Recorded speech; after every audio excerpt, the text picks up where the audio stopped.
Previous lecture में हम बात कर रहे थे about the clinical features that are associated with the cirrhosis. तो अब हम लास्ट पे आते हैं, मतलब लास्ट जो क्लिनिकल फीचर है वो क्या है? Portal hypertension, one of the most important feature related to the cirrhosis. अब होता क्या है कि जैसे सबको पता है कि portal vein is form by the union of superior mesenteric vein and subclinic vein, ठीक है। There is also inferior mesenteric vein. अब क्या होता है कि आपने एक बात याद रखनी है कि देयर आर सम वेन्स, मतलब just suppose this is the superior vena cava and this is the portal vein. अब होता क्या है, there are some veins that are draining into the superior vena cava and veins that are drain in the portal vein, ठीक है। उनके दरमियान क्या होते हैं? कनेक्शन होते हैं, जिसको हम कहते हैं portosystemic shunts. Normally this portosystemic shunts are closed, मतलब कोलैप्स। अब क्या होगा, just imagine this is the liver. अब जब लीवर में ऑब्स्ट्रक्शन आ चुकी है, ठीक है, जैसे ये देखिए ऑब्स्ट्रक्शन आ गई है, ठीक है। अब आगे जो है प्रेशर, आगे जो है फ्लो नहीं जा रहा, तो back pressure will increase, it is possible for causing portal hypertension. तो ब्लड जो है वो इस डायरेक्शन में फ्लो करने लग जाएगा, ठीक है। इस तरफ का प्रेशर इंक्रीज होगा और इस तरफ को फ्लो करेगा। जब वो इस तरह को फ्लो करेगा, it leads to opening of these portosystemic shunts, ठीक है। नॉर्मली ये कोलैप्स है, ठीक है, नॉर्मली कोलैप्स है। लेकिन क्या हुआ, जब इनमें से ब्लड फ्लो करेगा, they become dilated and tortuous, ठीक है। तो ये ऐसे अपीयर होंगी, ठीक है। तो इस तरह क्या हुआ कि due to increase in the portal venous pressure, those portosystemic shunts, ठीक है, जो मतलब मल्टीपल साइड्स में है बॉडी में, ठीक है। तो क्या हुई, वो ओपन होगी, टॉर्चुअस हो गई, ठीक है। अब होगा क्या कि ये कहाँ प्रेजेंट है, तो इसमें आपने मेन क्या क्या लिखने हैं? At the upper end of the anal canal, at the upper end of anal canal. जब वहां पे पोर्टोसिस्टेमिक शंट्स ओपन होंगे तो उस वजह से वो डायलेटेड वेन्स अपीयर होगी, तो उस वजह से क्या होगा? हेमोरॉइड्स अपीयर होंगे, ठीक है। इसके अलावा they are present around the umbilicus. जब वहां पे जो ये वेन्स है वो डायलेट करेंगी तो क्या होता है? Just imagine this is the umbilicus. तो क्या होता है, इस तरह की वेन्स अपीयर होती हैं, डायलेटेड वेन्स अपीयर होती हैं, ठीक है। तो इसमें ये क्या, इसको हम कहते हैं कैपेट मेडुसा, ठीक है। कैपेट मेडुसी कह लें या मेडुसा कह लें, ठीक है। होता क्या है कि आपने कार्टून में देखा होगा कि एक फीमेल होती है, ठीक है, एक फीमेल होती है, उसके ऊपर उसके बाद जो है उसकी जगह सांप होते हैं, ठीक है। तो उसके बाद ऐसे अपीयर होते हैं, उसका नाम होता है मेडुसा, ठीक है। कार्टून, ये मतलब कार्टून कैरेक्टर है, तो इसी से उसका नाम मिला है कि ये अम्बिलिकस है और उससे जिस तरह सांप की तरह के टॉर्चुअस वेन होती है, ठीक है। तो इसका नाम इसलिए डला है caput medusa. And important, another important side is the lower end of oesophagus, ठीक है। लोअर एंड ऑफ एसोफेगस पे भी there are portosystemic shunts. When these shunts are open, it leads to formation of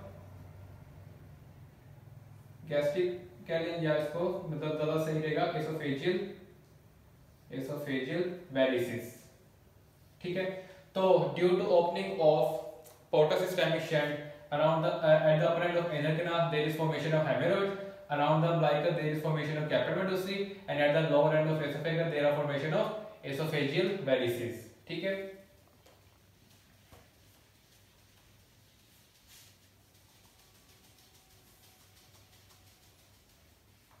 तो इस तरह मतलब portal hypertension की और भी बहुत ज्यादा कॉजेज हैं। इससे कॉजेज को हमने डिवाइड किया हुआ है pre hepatic, hepatic and post hepatic में। तो पोर्टल हाइपरटेंशन पे अलग से कोई लेक्चर बनाएंगे। फिलहाल आपको मतलब मेन कॉन्सेप्ट क्या है कि सिरोसिस में ड्यू टू हेपेटिक ऑब्स्ट्रक्शन और ये उस वजह से ये पोर्टोसिस्टेमिक शंट्स ओपन हुए थे, और क्या क्या सिम्टम है वो मैं आपको बता चुका हूँ। सेकेंडली सबक्लिनिक वेन होती है, यहाँ पे क्या होती है? सबक्लीन होगी, ठीक है। जब यहाँ से बैक प्रेशर इंक्रीज करता है, ठीक है, तो ये जो वेन है ये ऐसे टॉर्चुअस हो जाती है, मतलब सबक्लिनिक वेन बिकम टॉर्चुअस, जिसकी वजह से देयर विल बी कंजेस्टिव, ठीक है। क्योंकि ड्यू टू कंजेशन, क्योंकि कंजेशन कब होती है? जब वीनस ऑब्स्ट्रक्शन होती है। ड्यू टू कंजेशन स्प्लीन जो है इनलार्ज करे, तो therefore this is known as congestive splenomegaly. अब स्प्लीनोमेगाली होने की वजह से क्या होता है कि जो ब्लड सेल्स है ना, specially platelets, they are interact with in the red pulp of the spleen, ठीक है, स्पेशली प्लेटलेट्स, ठीक है। उस वजह से क्या होगा, पेशेंट का जब ब्लड काउंट करवाएंगे उसमें अदर ब्लड सेल्स भी कम होंगे, specially platelets count will be decrease, ठीक है।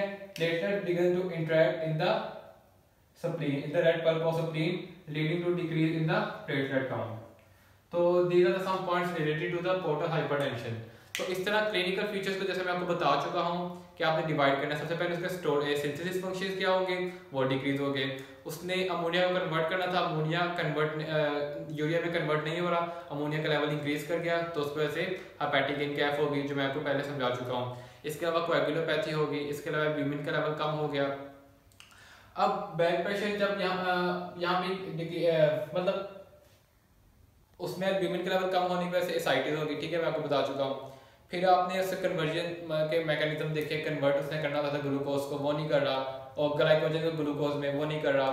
फिर आपने जनरल फिजिकल एग्जामिनेशन के तौर पे याद रखा कि ल्यूकोनाइकिया हो गया, जॉन्डिस हो गया, यहाँ पे पाल्मर एरिथेमा हो गया, डुपिटन्स कॉन्ट्रैक्चर हो गया, विल्सन डिजीज में कायाफ्रीन बन गई। इसके अलावा यहाँ पे पैरोटिड स्वेलिंग हो गई, स्पाइडर एंजियोमा यहाँ बन गया, गायनेकोमेस्टिया हो गया, एसाइटिस हो गई, टेस्टिकुलर एट्रोफी हो गई, और नीचे एडिमा पिटल एडिमा हो गया, और वही ल्यूकोनाइकिया हो गया। अब यहाँ पे एक और पॉइंट मैं मेंशन करूंगा, एसाइटिस। एसाइटिस में अगर बता चुका हूँ कि एल्ब्यूमिन कम हो गई, ठीक है, तो oncotic pressure decrease and absorption of fluid will be decrease, ठीक है। सेकेंडली पोर्टल हाइपरटेंशन हो गई, उसकी वजह से क्या होगा, due to portal hypertension hydrostatic pressure will be increase. जब हाइड्रोस्टैटिक प्रेशर इंक्रीज करेगा तो fluid will leak out of the capillaries, ठीक है। And third one is the due to some unknown mechanism there is increase in the production of nitric oxide from the endothelium. जब endothelium से nitric oxide release होती है, it causes vasodilation. Due to vasodilation blood pressure will be decreased, leads to increase in the production of renin, angiotensin, aldosterone. जब aldosterone produce होगा it act on the aldosterone produce होगा it act on the nephron and increase in the kidney retention of water and salts. जब kidney retention of water and salt increase होगी, blood volume increase होगा, उस वजह से भी ascites appear होगी, ठीक है। तो there are 3 important causes which are responsible for causing ascites, ठीक है। फिर एसाइटिस के ट्रीटमेंट के लिए ड्रग ऑफ चॉइस होती है स्पाइनोलेक्टोन देते हैं या पैरासेंटेसिस करते हैं, थेराप्यूटिक पैरासेंटेसिस। अब ये थे कुछ sign and symptoms related to the cirrhosis. अब डायग्नोसिस भी हम देख लेते हैं। डायग्नोसिस क्या है, गोल्ड स्टैंडर्ड होता है बायोप्सी, पेशेंट की बायोप्सी की जाती है। इसके अलावा अल्ट्रासोनोग्राफी एंड सीटी स्कैन करवाया जाता है, दूसरा। And third one depend upon the clinical feature, मतलब पेशेंट को जॉन्डिस है, पेशेंट की एफरिंग बन गई है, ठीक है, इस तरह पोर्टल हाइपरटेंशन हो गया, उसकी वजह से गैस्ट्रिक वेरिसिस हो गई है। Gastric varices is the first sign of portal hypertension, ठीक है, और it is responsible for causing high amount of upper GI bleed, ठीक है। तो यहाँ पे मतलब हमारी हेडेक्स कंप्लीट होती हैं, जिसमें हमने देख लिया कि लिवर सिरोसिस की क्या मॉर्फोलॉजी होती है, उसमें क्या साइन एंड सिम्टम्स आते हैं, और उसको आपने डायग्नोस कैसे करना है। जज़ाकल्लाह।